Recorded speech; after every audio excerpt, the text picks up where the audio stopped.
prix à la pompe, les pourparlers se poursuivent.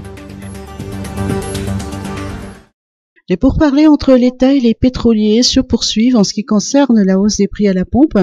Une annonce officielle sera faite lorsque la révision des prix sera effective, a déclaré le directeur général de l'Office malgache des Iviers, Jean-Baptiste. En attendant, face à la ruée des automobilistes vers les stations-service, il a souligné que le stock de carburant à Thomas n'est suffisant pour répondre aux besoins des consommateurs. Pour le compte du mois de juin, 103 000 mètres cubes d'eau ont été livrés par 4 tankers, dont 3 ont terminé leur déchargement.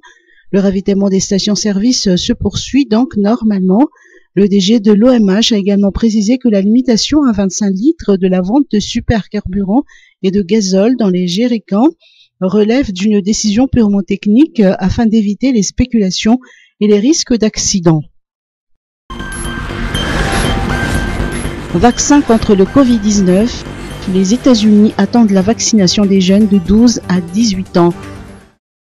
Les États-Unis confirment attendre avec impatience la décision du gouvernement d'élargir le vaccin anti-Covid-19 aux adolescents de 12 à 18 ans. Son Excellence Madame Claire Pierangelo, nouvelle ambassadeur des États-Unis à Madagascar, a réitéré cet appel à l'occasion de l'ouverture de la célébration du 246e anniversaire de l'indépendance des États-Unis. La cérémonie s'est déroulée jeudi à la résidence de l'ambassade à Ambaranzan. Pour rappel, le taux de vaccination à Madagascar n'est que de 4%, alors que le nombre de vaccins que nous avons reçus des différentes parties est important. À lui seul, le gouvernement américain indique avoir fait don de 2,1 millions de doses de vaccins anti-Covid-19 à la Grande Île. Environnement pour une gestion durable des ressources naturelles. La seconde édition du Forum sur le capital naturel à Madagascar a comme principal objectif de soutenir la valorisation du capital naturel et son intégration dans les politiques et les investissements pour la croissance verte à Madagascar.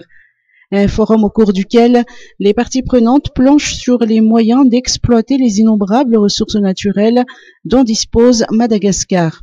Il est important d'appuyer tout ce qui concerne les travaux de recherche et la mise en œuvre sur le capital naturel et en ce qui concerne la protection de la biodiversité. C'est un intérêt évidemment en ce qui concerne la biodiversité, mais ça a aussi un intérêt économique de développement du pays.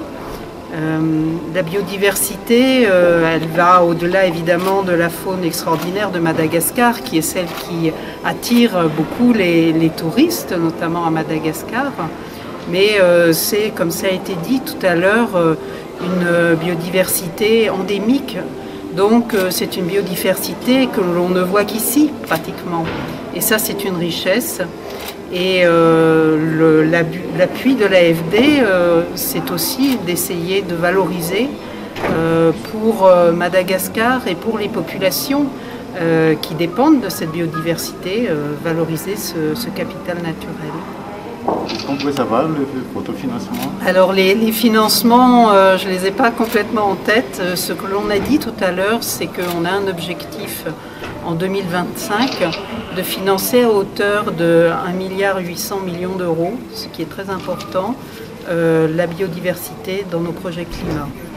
Le directeur du cabinet du ministère de l'Environnement et du Développement durable, Mamtina Andjiamanzat, a souligné l'importance de la gestion durable des ressources naturelles, étant donné les menaces qui pèsent sur la biodiversité.